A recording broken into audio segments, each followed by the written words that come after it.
இலங்கை சுங்கத்தின் நாளாந்த வருமானம் அதிகரித்தமை மிக முக்கிய திருப்புமுனை என்பதுடன் அதன் பிரதான ஒத்துழைப்பு வாகன இறக்குமதியாளர்களின் வரியினூடாக கிடைத்துள்ளது. கடந்த வருடத்துடன் ஒப்பிடுமிடத்து 160% வரை வரி வருமானம் அதிகரித்துள்ளதாக சுங்க ஊடக பேச்சாளர் தெரிவித்தார். ඔක්තෝබර් මාසේ 15 වෙනිදා මේ වර්ෂයේ පෙරේදා දිනේදී இந்த வருடம் அக்டோபர் 15ஆம் தேதி இலங்கை சுங்கம் வரலாற்றில் இதுவரை ஒரு நாளில் பெற்றுக்கொண்ட அதிக சுங்க வரி வருமானத்தை பெற்றுக்கொண்டது. 24,918 மில்லியன் ரூபாய் வருமானமாக கிடைத்துள்ளது.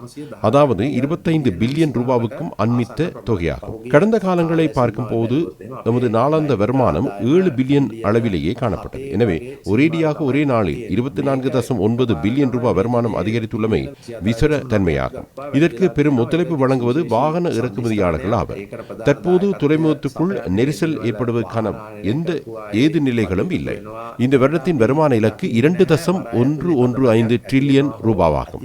நாம் அதனை அண்மித்துள்ளோம். வருட இறுதிக்குள் அந்த இலக்கையும் தாண்டி 200 பில்லியன் ரூபாவுக்கும் அதிக வருமானத்தை பெறுவோம் என எதிர்பார்க்கின்றோம். රුපියල් බිලියන 200කට වඩා වැඩි ගණනකින් ඒ ඉලක්කය අපිට ඉක්මවා යන්න පුළුවන් වෙයි කියලා.